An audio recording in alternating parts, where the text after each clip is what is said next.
Pemirsa, terima kasih Anda terus setia bersama dengan kami di PTV Show. Kita ngobrol sering, tapi nggak bikin boring. Nah, pemirsa, kali ini aku sudah sampai di segmen terakhir, tapi masih penasaran ya, ini tentang proses perlombaannya, bagaimana proses penjuriannya. Langsung aja kita tanyakan nih bersama dengan Pak Arifin. Halo Pak Arifin. Jadi beberapa kriteria yang kita jadikan penilaian adalah yang pertama adalah kesesuaian tema dengan judul. Jadi tema sama judul dan isi ceramah. Jadi bagaimana para peserta itu mampu untuk menguasai tentang masalah ini.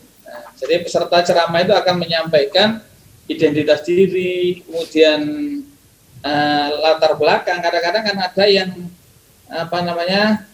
peserta itu menggunakan judulnya itu adalah misalnya tentang masalah Muslim kafah, tapi kadang-kadang dalam perjalanannya itu dia tidak menyentuh itu. Gitu. Yang kedua adalah sistem penyampaian ceramah. Jadi sistem penyampaian ceramah itu adalah termasuk menjadi bagian daripada penilaian. Yang ketiga adalah bahasa yang bagus. Bagaimana bahasa penyampaian gitu ya, itu termasuk bagian. Keempat adalah substansi daripada ceramah. Jadi bagaimana mereka itu bisa menguasai tema dan judul dalam waktu 7 menit. Nah itu juga. Kemudian yang kelima adalah vokal. Jadi artikulasi atau intonasi. Nah itu juga menjadi bagian daripada penilaian. Yang keenam adalah gaya atau mimik improvisasinya. Itu menjadi penilaian tersendiri karena ini terkait dengan masalah virtual ya. Kadang-kadang kan kurang terbiasa. Nah, bagaimana mereka itu dari yang tidak biasa ini ternyata menjadi biasa. Kemudian yang ketujuh adalah teknik penyampaian atau pengambilan gambar. Jadi teknik pengambilan gambar itu kan ada yang dari sisi depan, kadang-kadang bisa dari sisi samping, nah itu ya, dari sudut dan sebagainya, itu yang juga akan kita nilai seperti itu. Nah kalau terkait temanya sendiri, apakah temanya ini dibebaskan atau sudah diberikan secara acak misalnya dari tim LDK sendiri? Enggak, jadi untuk tema itu memang kita beri kebebasan, tapi awalnya itu kita berikan tentang masalah tema-tema inspirasi gitu. Jadi kalau misalnya bicara masalah sholat itu kan bosen ya, mungkin bicara masalah wudhu, bicara masalah, tentang masalah inspirasi, tapi kebanyakan begitu selesai technical meeting, peserta itu inginnya tema bebas dulu di tahap awal ini, ya sudahlah, akhirnya kita mengikuti tema bebas saja dulu gitu. Yang penting temanya itu adalah sesuai dengan keahliannya masing-masing gitu. Kalau yang vlog komunitas ya bagaimana menyampaikan di komunitasnya itu gitu kan, disesuaikan dengan komunitasnya seperti itu. Akan ada berapa tahap penjurian, Pak Arifin?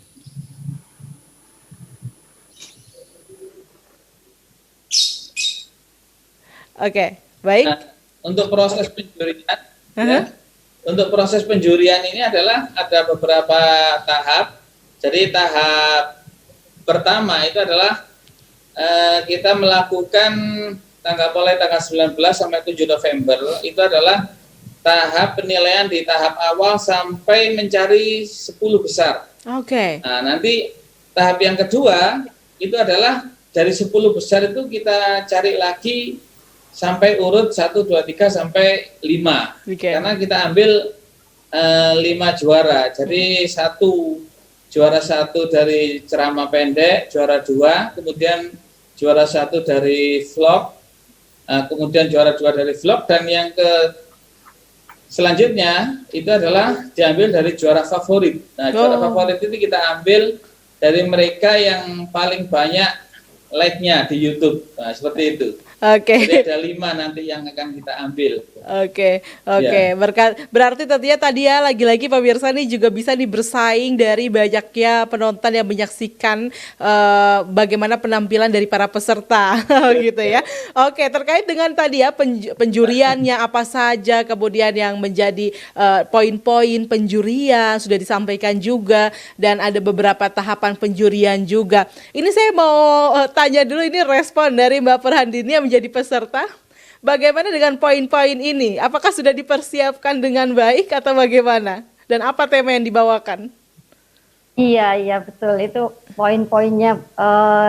Tema yang saya bawakan adalah kriteria untuk move on. Baik. Move on akhirnya bangkit dari tidur. Setelah kita stay at home, tidak melakukan aktivitas dan sekarang mulai lagi kita aktivitas. Nah, itu yang saya angkat. Oke. Kemudian soal tadi persiapannya membuat video, banyak sekali revisi. Saya sudah kirim video, kemudian panitia bilang, Ibu tolong nanti agak tinggi ya seperti itu. Baik. Kan ini baru awal awal perdana. Jadi saya terima kasih sekali pada panitia juga khususnya Pak Amin ini yang selalu bantu saya. Baik. WA Japri, Bu tolong Bu direvisi ini jangan agak ke atas lagi like-nya lampunya lagi. Oke, luar biasa. Seperti itu ya kendalanya.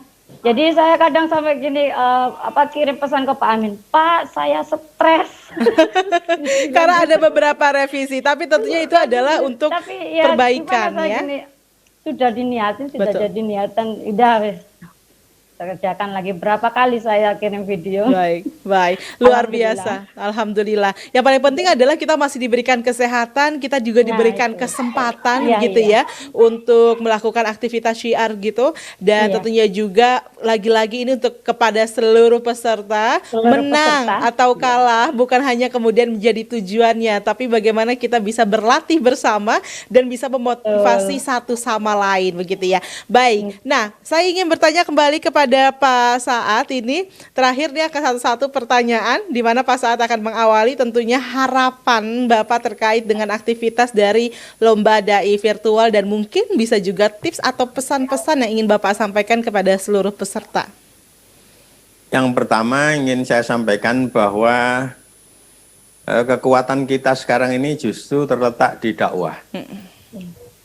Kalau pada masa-masa dahulu Islam itu disebarkan melalui istilahnya futuhul buldan ya, penaklukan pada satu kawasan, lalu kemudian di situ Islam kemudian diajarkan, didakwahkan. Nah untuk sekarang ini umat Islam lemah dalam konteks ini, tetapi kemudian umat Islam diberikan kekuatan dalam konteks dakwah. Indonesia ini Mbak, itu menjadi muslim itu bukan karena ditaklukkan. Indonesia ini menjadi muslim karena banyak para da'i, para mubaligh yang sekalipun juga dalam konteks mereka berdagang, tapi akhirnya ya Indonesia yang mayoritasnya dulu itu pasti bukan muslim, nah sekarang ini muslim. Alhamdulillah. Sehingga ini adalah kekuatan yang perlu sekali lagi menjadi perhatian kita, walaupun sekedar kelihatan hanya dengan model lomba dakwah, tapi arah yang jelas itu ialah kita ingin menyebarkan Islam itu ke berbagai kawasan. Betul. Saya menginginkan para dai-dai itu nanti suatu hari, termasuk daiyahnya itu, dia berdakwah tidak lagi di Indonesia saja, tapi bisa ke Jepang, ke Republik Rakyat Cina, ke Amerika, ke Inggris, ke Australia dan sebagainya, sehingga suatu hari nanti kalau dakwah itu berhasil betul, maka sekali lagi Presiden Amerika itu bisa dari Jawa Timur loh Mbak itu Mbak. Masya Allah, luar biasa. Itu ya, bisa dari keturunannya Mbak Pur ini yang kemudian dakwah di sana lalu menjadi. Jadi kita ini bukan bicara soal kecil, ini soal yang sangat besar ya. Karena itu membangun mindset seperti inilah menjadi penting bagi seluruh kita, termasuk pada daiyah itu juga menjadi penting. Saya kira itu Mbak. Baik, yang terakhir Pak Arifin silahkan untuk menyampaikan pesannya kepada para peserta khususnya atau tips-tipsnya, silahkan Pak Arifin. Ya baiklah, kepada para pemirsa secara umum, kami sangat berharap untuk bisa menyaksikan beberapa tampilan-tampilan para peserta Dai Virtual LDK ini, yaitu di YouTube LDK spasi PWM Jatim. Jadi itu mulai hari ini tadi itu adalah sudah mulai kita share 10 peserta. Jadi setiap harinya kita coba share 10 peserta untuk lomba ini. Kemudian hikmah lain yang sangat kami harapkan, ya khususnya juga motivasi kepada para peserta, itu marilah kita manfaatkan dunia virtual ini dengan sebaik-baiknya sebagai media dakwah. Baik. Karena kalau kita ceramah di mimbar, ya misalnya saya khutbah Jumat, kan pendengarnya mungkin 100, 200 ya. Tapi begitu kita menggunakan media virtual ini kan bisa langsung ribuan, kan, seperti itu. Ya, itu contoh. Jadi kalau kita tidak manfaatkan dunia virtual ini dengan baik, maka kita akan ketinggalan. Ya.